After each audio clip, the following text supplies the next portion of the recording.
The gravitational warning lights flashed amber as Torin Krell stepped into the central atrium of the Intergalactic Academy of Kragmar 4. At 2.1 meters tall with shoulders as broad as a cargo loader, his presence alone was enough to trigger the building's safety protocols. The environmental sensors recalibrated, compensating for his dense musculature and heavy bone structure, adaptations from a world where standing upright was a daily battle against crushing gravity. "Daddy, the lights are talking about you again," Lyra giggled, her small hand firmly grasped in his. At 6 years old, she was still adjusting to life beyond Earth's comfortable 1G pull. Here on Kragmar 4, where gravity exerted twice the force she'd been born into, she moved with the careful deliberation of someone much older.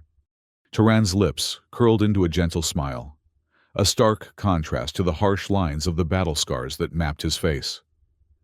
"Just the building saying hello, Starlight." His voice was low and controlled, calibrated precisely like everything else about him.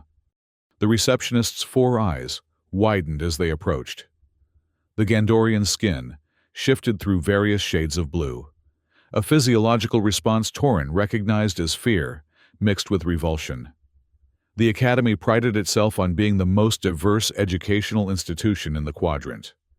Yet the sight of a human, a Deathworlder, still elicited primitive responses from many species. "Torin and Lyra Krell," he announced, his voice betraying no emotion. "We have an appointment with teacher Altris Ven." The receptionist's appendage trembled slightly as it extended toward a hallway. "Classroom 12G. The teacher is expecting you." As they walked away, Torin's enhanced hearing picked up the receptionist's whispered communication. "Security alert. Deathworlder on campus with juvenile. Potential volatility situation." He pretended not to hear. 6 months ago, such a comment might have earned a confrontation. But that was before Lyra, before he'd traded rebellion for responsibility. "Why do they call you that word, Daddy?" Lyra asked, skipping beside him, her anti-grav backpack, shaped like an Earth dinosaur, bouncing with each step. "Death something?" "Deathworlder," Torin corrected gently. "It's because Earth has conditions that would kill many other species. High gravity, extreme temperature variations, toxic atmosphere components. It makes us stronger in some ways. But it's just a label." "Is that why you can lift me up with one arm?" Turan chuckled. "That's more because you're still my little Starlight." He scooped her up, causing several passing Xerillian students to scatter in alarm. Their translucent bodies pulsed with warning colors, tendrils retracting in defensive postures. "Fascinating physiological response," came a melodious voice from behind them. "The human parental protective instinct manifesting through physical contact. Most species in our database avoid such displays in high-gravity environments."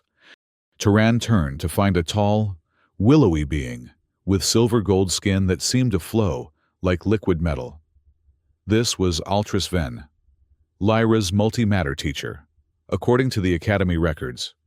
"Teacher Ven," Torin acknowledged with a respectful nod, setting Lyra down gently. "Mr. Krell," Ven replied, their voice shifting through harmonic patterns. "And young Lyra, please, follow me to the conference chamber. The development committee awaits our arrival." The conference chamber was clearly an adapted security room. Torin noted the reinforced walls, the subtle shimmer of containment fields, and the presence of no fewer than 3 security officers positioned strategically around the space. They weren't taking any chances with a Deathworlder in their midst. 5 committee members sat behind a curved table, representing different species from across the galaxy. At the center was Administrator Jorex, a bulbous Prolaxian whose gelatinous form was contained within an ornate gravity suspension unit. Their distended optical organs focused intently on Torin as he entered. "Ah, the Earthling and offspring have arrived," Jorex announced, voice modulator crackling with barely concealed disdain. "Please be seated. We have much to discuss regarding the child's integration." Turan guided Lyra to one of the floating chairs. He remained standing.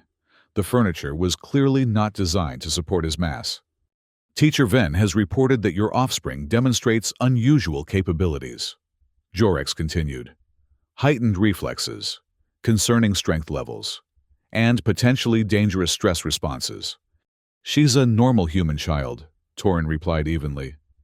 Adapting well to the gravitational difference. Normal for a Deathworld species. Perhaps, sniffed another committee member, a reptilian Sauran whose scales rattled with agitation. But concerning for our educational environment. Just yesterday, she broke a precision calculation tool. I didn't mean to, Lyra whispered, her eyes beginning to well with tears. It was too fragile. Precisely our concern, Jorex exclaimed, their gelatinous mass rippling dramatically. The child lacks control. Humans are notoriously volatile, prone to emotional outbursts and physical violence. Your own military record, Mr. Krell, speaks volumes. Turan's jaw tightened imperceptibly. My service in the rebellion is not relevant to my daughter's education. Everything about your species is relevant when considering safety protocols. Jorex's voice rose sharply. Your kind evolved on a planet where survival meant killing. Where resources were so scarce, you developed aggressive territorial instincts. Where your very physiology was shaped by constant warfare. Lyra's tears began to fall silently. The sight of his daughter's distress sent a familiar heat through Torin's chest, a sensation he hadn't felt since his combat days. His left hand curled into a fist at his side, knuckles whitening. Administrator Jorex noticed the gesture and shrank back slightly in their suspension field. A moment of tense silence followed. I believe, Torin finally said, his voice deadly calm, that we should focus on Lyra's educational needs rather than xenobiological misconceptions. Misconceptions, Jorex scoffed, gaining confidence from the security presence. Your offspring shows all the signs of Deathworld aggression. Just look at her now, utilizing fluid secretions to manipulate empathic responses. Lyra wiped at her tears, confusion mixing with hurt on her small face. She's crying because you're frightening her, Torin explained, still maintaining his even tone. A natural response for a child being shouted at by adults. Natural for a predator species, Jorex suddenly bellowed, their containment field vibrating with the force of their outburst. Your kind uses emotional displays to disarm prey. The tears are merely a tactical advantage. The room fell deadly silent as Lyra began to sob in earnest. Torin's expression hadn't changed, but something in the air seemed to shift. The security officers exchanged nervous glances. I think, Torin said quietly, placing a gentle hand on Lyra's shoulder, that this meeting is concluded. You will not dictate terms to this committee, Jorex continued to shout. The child must undergo behavioral modification or be removed from this academy. Your kind cannot be trusted to... Enough! The single word cut through Jorex's tirade like a particle beam. Torin hadn't raised his voice, yet the administrator immediately fell silent. Teacher Ven, who had remained silent throughout the exchange, stepped forward. Perhaps we should reconvene when emotions are less elevated. The child's distress is counterproductive to meaningful dialogue. Turan nodded gratefully to the teacher. Come, Lyra, we're going home now. As they left the chamber, Torin could hear the frantic whispers behind them. One phrase in particular caught his enhanced hearing. Did you see his eyes? They changed, like a targeting system activating. He hadn't meant to trigger his combat enhancements. The ocular shift was involuntary, a response to perceived threat. He would need to be more careful. Daddy, Lyra whispered as they walked through the corridor. Do I have to come back here? Turan knelt down, bringing himself to her eye level. The action was deceptively graceful for a man of his size, especially in double Earth gravity. What do you want, Starlight? We can find another school if you prefer. Lyra clutched her dinosaur backpack tightly. I like Teacher Ven. And I made a friend yesterday, a Futurian who showed me how to make little light bubbles. Her tears had stopped, but her voice still trembled.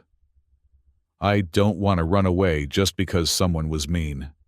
Pride swelled in Torin's chest. Then we won't run. But I need you to understand something. He took her small hands in his. Some people here will be afraid of us just because we're human. It isn't fair, but it's reality. Because we're from a death world?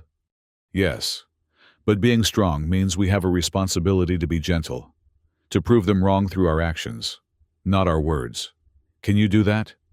Lyra nodded solemnly. I can be gentle, Daddy. I promise.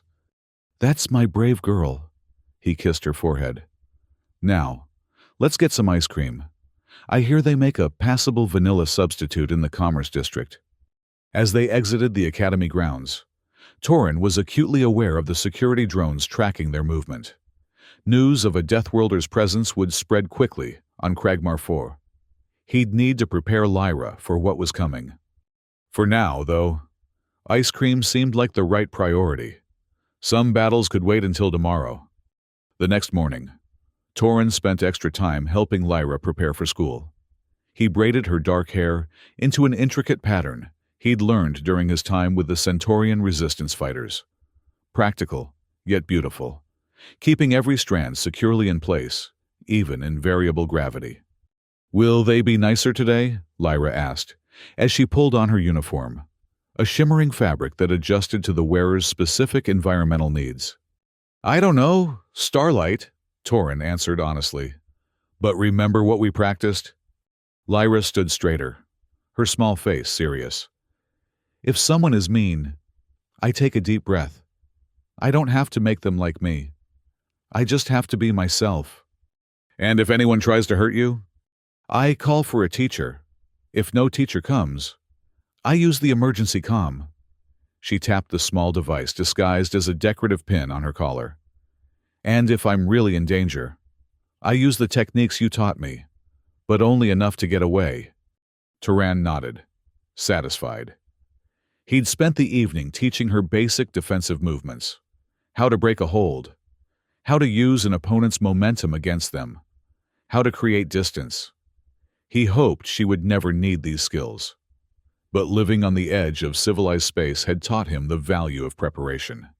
One more thing, he said, reaching into his pocket. He pulled out a small metallic disc, no larger than a coin. This is a gravity modulator. If you feel overwhelmed by Kragmar's pull, press this, and it will create a small field around you with Earth normal conditions. It only lasts for 5 minutes, so use it wisely. Lyra's eyes widened as she accepted the device. Is this what you used in the wars, Daddy? Torin's expression flickered briefly. Something like it. This one is specifically calibrated for you. He didn't mention that the technology was illegal in 17 systems, or that he had modified it from a weapon design. Some things his daughter didn't need to know, at least not yet. The academy was abuzz with whispers when they arrived.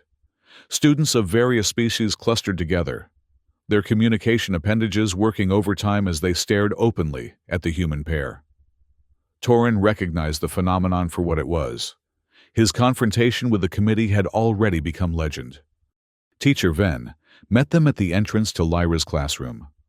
The silver-gold being seemed unusually agitated, their liquid metal skin rippling with complex patterns. Mr. Krell, they greeted, their harmonic voice modulating toward lower frequencies. I feel I must apologize for yesterday's unfortunate exchange. No need, Torin replied simply. You were the only reasonable one in the room. Ven's form shimmered with what might have been embarrassment. Administrator Jorex has been reprimanded by the Board of Governors. Your military record was accessed without proper authorization, and the accusations made against your daughter were entirely speculative and inappropriate. Torin raised an eyebrow. That was unexpected. The board intervened? Not exactly. Ven's voice dropped even lower. Several faculty members filed formal complaints, including myself. We believe in genuine diversity at this institution. Mr. Krell, some simply need reminding of that commitment. Thank you, Torrin said, genuinely touched by the gesture. Ven's form brightened slightly. Lyra has shown remarkable aptitude in multi-matter studies. Her ability to conceptualize different states of existence across gravitational variances is extraordinary. I would be most disappointed to lose such a promising student. Lyra beamed at the praise, standing a little taller. If it's acceptable, Ven continued, I would like to offer Lyra advanced placement in my afternoon practical session. The students are older, but I believe she would benefit from the more sophisticated applications. Turan considered this. As long as her safety is assured. I have personally recalibrated the laboratory's containment protocols, Ven assured him, and I will be present throughout. Turan nodded his agreement, then knelt to say goodbye to Lyra. Remember what we talked about. I'll be back at the third bell. I know, Daddy. She hugged him tightly, then straightened her uniform and marched confidently into the classroom. As Turan turned to leave, Ven spoke again. Mr. Krell, may I ask a personal question? You can ask. Your ocular enhancement yesterday, the targeting system that activated during the confrontation, it's military-grade technology, isn't it? Not commonly available to civilians. Turan's expression remained neutral. I was a soldier for a long time. Teacher Ven. Some adaptations become permanent. Ven seemed to consider this. The rebellion was 15 standard years ago. You've maintained your combat modifications all this time? The galaxy can be a dangerous place, Torrin replied simply, especially for a Deathworlder and his daughter. With that, he turned and walked away, leaving Ven to contemplate the implications. Torrin didn't mention that his modifications went far beyond enhanced vision, or that maintaining them required regular visits to a black market cybersurgeon in the Undercity. Some secrets were best kept. The day passed slowly. Torrin spent it in the Commerce District, picking up supplies and listening to the local gossip. The rumors about the dangerous Deathworlder at the Academy had already spread, growing more outlandish with each retelling. By midday, he had supposedly threatened the entire committee with extinction and demonstrated some mysterious human death touch on a security guard. He sighed. Fear always bred fantasy. His comm unit vibrated exactly 12 minutes before the third bell, an incoming message from the Academy. His heart rate spiked momentarily before he forced himself to breathe. It could be anything. No need to assume the worst. The message was from Teacher Ven. Mr. and Krell, please come to Laboratory 5C rather than the usual collection point. Lyra is participating in a significant multi-matter experiment. No cause for concern. Turan relaxed slightly, then made his way back to the Academy. The security protocols seemed even more stringent than usual. 3 separate identity scans and a weapons detection field that hummed ominously as he passed through. He wondered briefly if it could detect the microscopic gravity manipulators embedded throughout his muscular system. But the alarm remained silent. Laboratory 5C was located in the Advanced Studies Wing, an area normally restricted to upper-level students. As Torrin approached, he could hear the excited murmur of young voices and the distinctive harmonic tones of Teacher Ven explaining something complex. The laboratory door slid open at his approach, revealing a large, circular room with 12 student workstations arranged around a central demonstration platform. Lyra stood at one of these stations, her face a mask of concentration as she manipulated what appeared to be a miniature solar system suspended in a containment field. Ah, Mr. Krell, Ven called out, their form shimmering with enthusiasm. Perfect timing. Lyra is about to demonstrate gravitational phase shifting on a multi-body system. The other students, all significantly older than Lyra, turned to stare at Torrin. Most displayed the usual signs of fear or apprehension, but a few showed something closer to curiosity. Daddy! Lyra exclaimed, momentarily breaking her concentration. The miniature solar system wobbled dangerously before she quickly stabilized it. I'm making stars dance! Turan moved to the edge of the room, careful not to disrupt the experiment. Impressive work, Starlight. Show me what you've learned. Under Ven's guidance, Lyra manipulated the controls with surprising dexterity. The miniature planets began to move in complex patterns, their orbits shifting and realigning in ways that shouldn't have been possible under normal physical laws. She's altering the gravitational constants within the containment field, Ven explained, moving to stand beside Torin. A concept most students don't grasp until their third cycle. Yet she intuitively understood it within hours. Turan watched with pride as Lyra continued her demonstration, her small face serious with concentration. Humans have a unique relationship with gravity, Ven continued quietly. Coming from a high-gravity world, you understand intuitively what others must learn theoretically. Lyra has inherited that intuition, and perhaps something more. Turan glanced at the teacher. What do you mean? Ven's form rippled thoughtfully. Her manipulations are creative, unprecedented. She's not just following the standard equations, she's inventing new applications. It's as if she can feel the gravitational fields directly. Before Torin could respond, the laboratory door slid open again. Administrator Jorex floated in, their suspension unit humming aggressively. Behind them came 4 senior students, all members of the prestigious Academy Elite, judging by their distinctive uniforms. What is this? Jorex demanded, their voice modulator crackling with indignation. A Deathworld child accessing advanced equipment? This is a violation of safety protocols. The peaceful atmosphere of the laboratory shattered instantly. Lyra's concentration broke, and the miniature solar system she had been manipulating collapsed into chaos. Planets colliding in a spectacular demonstration of what happens when gravity suddenly fails. Administrator, Ven began, their harmonic voice sharp with frustration. I authorize this session personally. Lyra has demonstrated exceptional aptitude. Silence! Jorex's gelatinous form pulsed angrily. The committee has reviewed yesterday's incident and determined that additional precautions are necessary. The Deathworlder offspring will be removed from advanced studies immediately. Turan stepped forward, his movement deliberately slow and controlled. On what grounds? Jorex's optical organs swiveled to focus on him. On the grounds that Deathworlders cannot be trusted with technologies that could be weaponized. Your military history makes you a security risk, and by extension, so is your offspring. The 4 elite students moved to flank Jorex, their postures clearly meant to be intimidating. Torin recognized the lead student, a tall draconid whose scaled skin gleamed with augmented armor plating. These weren't ordinary students. They were security assets in student uniforms.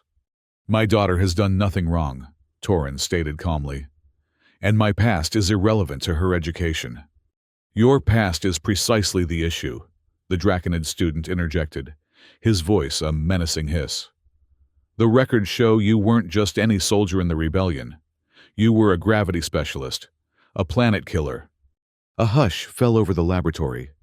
Even Ven seemed shocked by this revelation. That was a long time ago, Torin said quietly. In a different life. The capacity for destruction doesn't simply disappear, Jorex proclaimed. And now, you're teaching your offspring the same dangerous skills. They gestured dramatically at the collapsed solar system simulation. Look at the chaos she creates. Lyra had gone very still, her small hands gripping the edge of her workstation. I didn't mean to. Silence! Deathworlder spawn! Jorex suddenly bellowed, their suspension units surging forward aggressively. The draconid and his companions moved toward Lyra, cutting off her path to her father. Administrator Jorex is right, the lead student declared. We've reviewed the security footage from yesterday. Your father displayed combat modifications and threatened the committee. You are both security risks. Turan took a single step forward, only to find his path blocked by two of the elite students. Move, he said simply. Or what, Deathworlder, the Draconid taunted. Will you demonstrate those famous human violent tendencies? Prove everything we've said about your kind? Across the room, Lyra's eyes had begun to fill with tears again as the other two elite students loomed over her. One of them, a multi-limbed arachnoid, reached out to grab her arm. Don't touch her, Torin warned, his voice still calm but carrying an unmistakable edge. The child will be escorted to containment for evaluation, Jorex announced with smug satisfaction. Standard procedure for potentially dangerous entities. I'm not dangerous, Lyra protested, trying to pull away from the arachnoid's grip. Please, I just want to learn. Shut your mouth, the arachnoid shouted, yanking her arm roughly. Deathworlders only understand force. Something snapped in the air, a sound like reality itself, cracking. For a moment, everyone in the room froze, uncertain of what had happened. Then they felt it. The gravity shifted, not dramatically, not catastrophically, but with absolute precision. Around the arachnoid, holding Lyra, the local gravitational field suddenly intensified to 3 times Kragmar's normal pull. The elite student crashed to the floor, limbs splaying helplessly as their exoskeleton groaned under the pressure. No one had seen Torin move. No one had seen him activate any device. But every eye in the room turned to him now. He stood exactly where he had been before. His posture relaxed, hands open at his sides. Only his eyes had changed, glowing with a faint blue light as microscopic targeting systems engaged. I said, he repeated quietly, don't touch her. Administrator Jorex's suspension unit began to emit a high-pitched whine as it struggled against an invisible force. The administrator found themselves slowly sinking toward the floor, despite the unit's frantic compensations. What? What are you doing? The Draconid demanded, his own movements becoming sluggish as the gravity around him subtly increased. This is impossible without equipment. Teacher Ven, the only one besides Lyra who seemed unaffected by the gravitational manipulation, stepped back in awe. He is the equipment, they whispered. The modifications aren't just ocular. Turan turned his gaze to Jorex, who was now frantically jabbing at emergency controls on their suspension unit. You called me a planet killer, he said, his voice still eerily calm. That was never my title. I was a gravity architect. I designed localized gravitational fields that could disable enemy weapon systems without casualties. He took a step forward, and the floor beneath his foot seemed to ripple like water. The rebellion used my designs to liberate 17 worlds from oppression without a single civilian death. I built tools of precision, not destruction. Around him, the laboratory began to transform. Objects that weren't secured floated gently upward in some areas, while in others, they pressed heavily against surfaces. The elite students struggled to move, caught in patches of increased gravity that seemed to follow Torin's gaze. My daughter, he continued, walking unhurriedly toward Lyra, has inherited my affinity for gravitational manipulation. She could become the greatest architect of her generation, creating habitats where previously uninhabitable worlds could support life, designing medical applications to heal injuries in variable gravity environments, advancing our understanding of the fundamental forces that bind the universe together. He reached Lyra and gently helped her up, the gravitational field around them normalizing instantly. Or she could be treated like a weapon, feared and isolated until that's exactly what she becomes. The choice is yours. With a gesture so subtle it was nearly imperceptible, Torin released his hold on the room's gravitational field. Everything returned to normal, objects settling back into place, the elite students regaining their mobility, Jorex's suspension unit stabilizing. The silence that followed was profound. Finally, Teacher Ven stepped forward. I believe, they said, their harmonic voice carrying throughout the laboratory. That we have witnessed something extraordinary today, not a threat, but a demonstration of precisely the kind of unique perspective our academy was founded to nurture. Jorex's optical organs swiveled wildly between Torin, Lyra, and Ven. This proves everything I said. The Deathworlder possesses military-grade gravity manipulation technology. He's a walking weapon. No, Ven corrected firmly. He is a father protecting his child from prejudice and fear. The very prejudice our institution claims to stand against.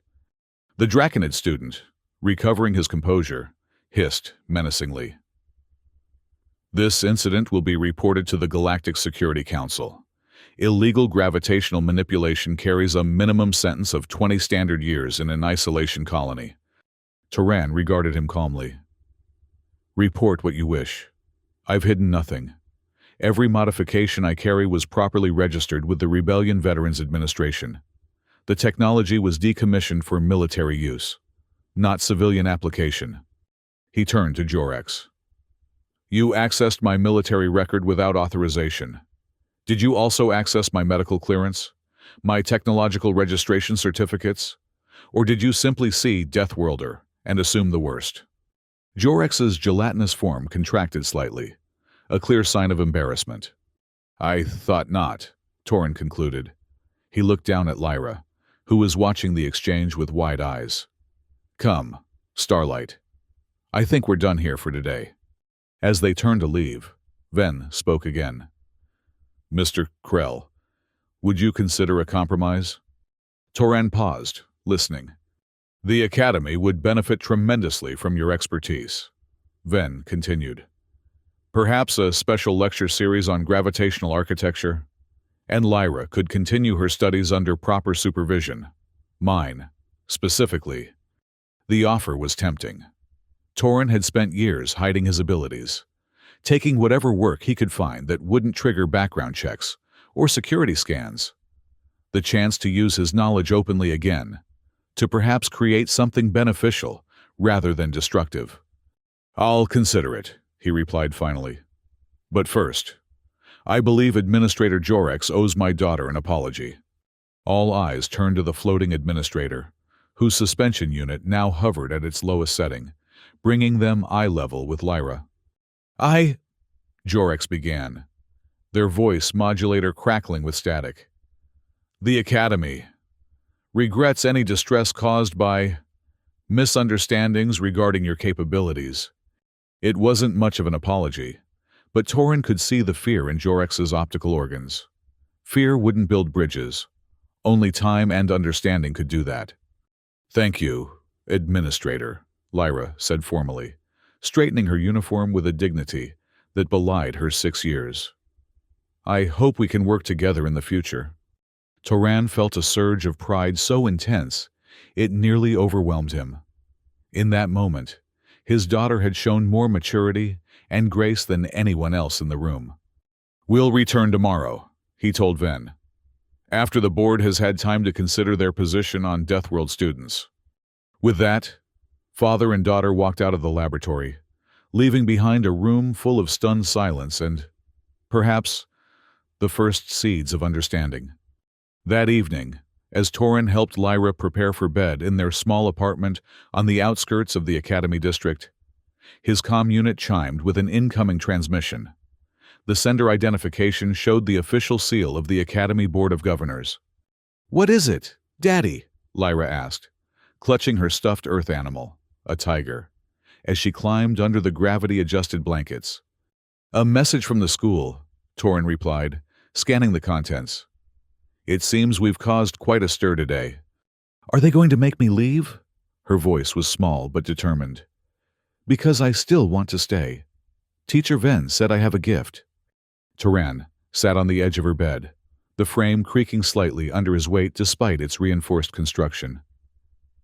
They're not making you leave, Starlight. In fact, they're making some changes because of what happened. He continued reading the message, his expression shifting from surprise to cautious optimism. The board has issued a formal censure against Administrator Jorex for violating privacy protocols and creating a hostile educational environment. They've also approved Teacher Ven's proposal for a special gravitational studies program, with me as a consulting instructor. Lyra's eyes widened. You're going to be a teacher? More of a guest lecturer, Torin clarified. But yes, I'll be working with advanced students on gravitational architecture principles.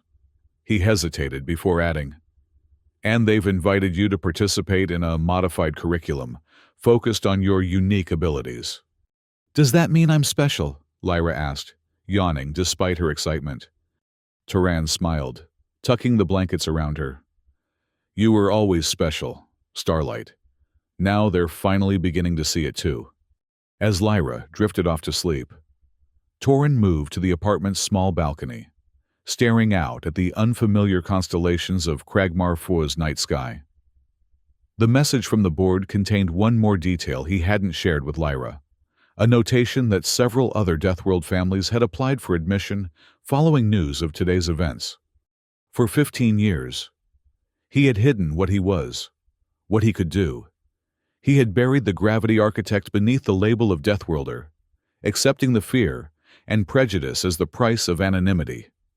But in protecting Lyra, he had revealed himself, and somehow, impossibly, it had created an opportunity rather than a threat. Perhaps this was the real legacy he could give his daughter, not just the genetic affinity for gravitational manipulation, but the courage to use it openly, constructively, to build rather than destroy. A soft chime from his comm unit interrupted his thoughts. Another message. This one from Teacher Ven. Mr. Krell, it began. I hope this finds you well after today's events. I wanted to share something remarkable with you. After you left, several students approached me with questions about gravitational architecture. Not out of fear, but genuine curiosity. Your demonstration, while unorthodox, has sparked an academic interest I haven't seen in cycles. I believe we stand at the threshold of something transformative, not just for Lyra, but for the Academy itself.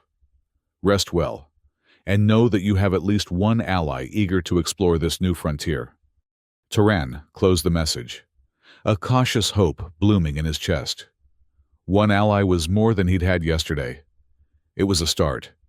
Inside, Lyra slept peacefully, her dreams undisturbed by the double gravity of their new home.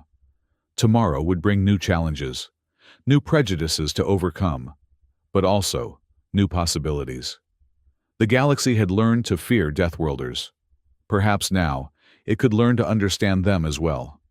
For the first time since arriving on Cragmar 4, Torin felt the weight lifting from his shoulders, not through gravitational manipulation, but something far more powerful: the prospect of acceptance.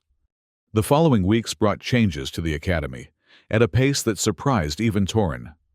The Board of Governors, perhaps motivated by equal parts, enlightened self-interest and genuine reform, instituted a comprehensive review of all policies regarding species classification and educational accommodation.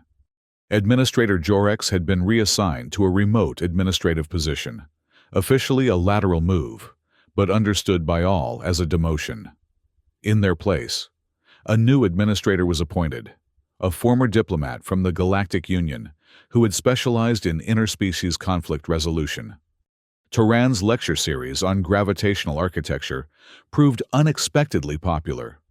What had begun as a specialized seminar for advanced students quickly expanded to include faculty members, visiting scholars, and even a few brave citizens from Cragmar 4's metropolitan center.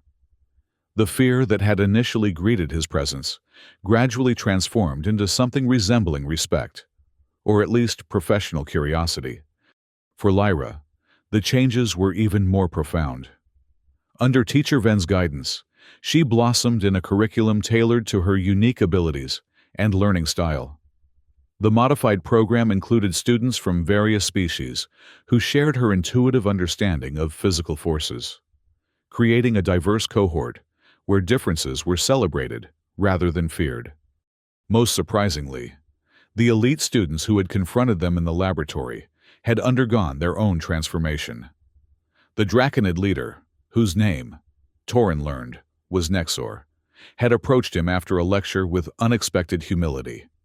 "Your gravitational demonstration," Nexor had said, his scaled features impossible to read.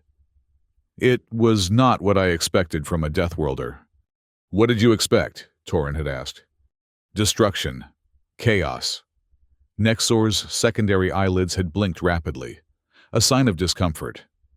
"Instead, you showed precision, control, even beauty." It wasn't an apology, but Torin recognized it for what it was, the first tentative step toward understanding. 6 months after the confrontation in Laboratory 5C, the Academy hosted its annual Exhibition of Excellence, a showcase of outstanding student achievements across all disciplines. Lyra, despite being the youngest participant in Academy history, had been invited to present her work in gravitational harmonics, a field she had essentially pioneered under Ven's mentorship. The exhibition hall was crowded with students, faculty, and distinguished visitors from across the quadrant. Holographic displays and interactive demonstrations filled the space, each more impressive than the last. But the largest crowd had gathered around Lyra's station, where a remarkable phenomenon was taking place. At the center of a carefully calibrated containment field, objects of different masses and compositions, from tiny silicon spheres to complex crystalline structures, danced in patterns that defied conventional physics. They moved in perfect synchronization, tracing three-dimensional mandalas in space, sometimes splitting apart only to recombine in new, more complex arrangements. Lyra stood before the display, her small hands moving through precise gestures that guided the gravitational fields. She had grown in the past months, not just physically, but in confidence and skill. The frightened little girl who had once cried at an administrator's harsh words now commanded the attention of some of the finest scientific minds in the galaxy. "The principle is simple," she explained to the rapt audience, her voice clear and assured. "Gravity isn't just a force of attraction. It's a language that all matter speaks. By adjusting the gravitational constants within localized fields, we can create dialogues between objects that would normally never interact." Toran watched from the edge of the crowd, his chest tight with pride. Teacher Ven stood beside him, their liquid metal form shimmering with excitement. "She has surpassed all expectations," Ven said quietly. "Even yours, I suspect." Toran nodded. "She understands gravity in ways I never did. For me, it was always a tool, sometimes a weapon. For her, it's art." "The next generation often sees what we cannot," Ven observed. "They build upon our foundations to create wonders we could not imagine." As they watched, Lyra brought her demonstration to a spectacular conclusion.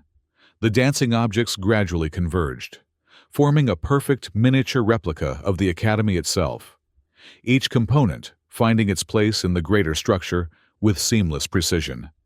The audience erupted in applause. Even the new administrator, who had been observing with diplomatic neutrality, joined in the appreciation with enthusiastic appendage movements. As the crowd began to disperse, moving on to other exhibitions, Lyra spotted her father and rushed over, her face glowing with excitement. "Did you see, Daddy? Did you see how I made them dance?"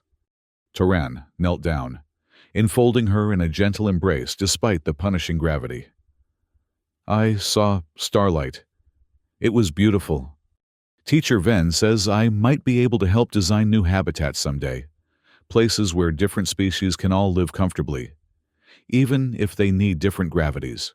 Her eyes sparkled with possibilities. "Maybe even places where nobody has to be called a Deathworlder anymore." The simple wisdom in her words struck Torin deeply. Out of the mouth of babes, indeed. "That sounds like a worthy goal," he agreed, rising to his feet. "Speaking of Teacher Ven, there's something we need to discuss with you." Ven stepped forward, their form shifting into what Torin had come to recognize as their formal presentation configuration.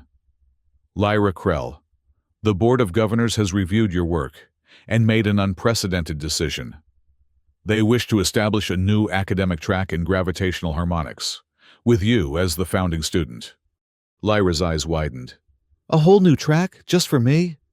Not just for you, Ven clarified. For any student with the aptitude and interest, but you would help design the curriculum, based on your unique approach to gravitational manipulation, and... Here, Ven paused, their form rippling with what might have been nervousness. They wish to name it the Krell method, in honor of both you and your father. Turan stared at Ven in disbelief. That's unexpected. The board believes it is important to acknowledge the origins of significant academic advancements. Ven replied diplomatically. And there is, perhaps, a desire to make amends for past misconceptions. Before Torin could respond, a commotion near the entrance to the exhibition hall caught their attention. A group of new arrivals was causing a stir, not because of their behavior, but because of what they were. Humans. 5 of them, 3 adults and 2 children, all displaying the unmistakable dense musculature and sturdy build of Deathworlders. The Nakamura family, Ven explained, noting Torin's surprise. They arrived yesterday from the Terra Nova colony.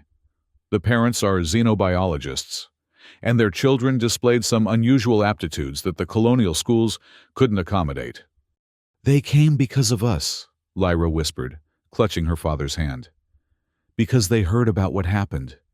Turan watched as the human family made their way through the exhibition hall, drawing the same mixture of curiosity and apprehension that had once greeted him and Lyra. But there was a difference now.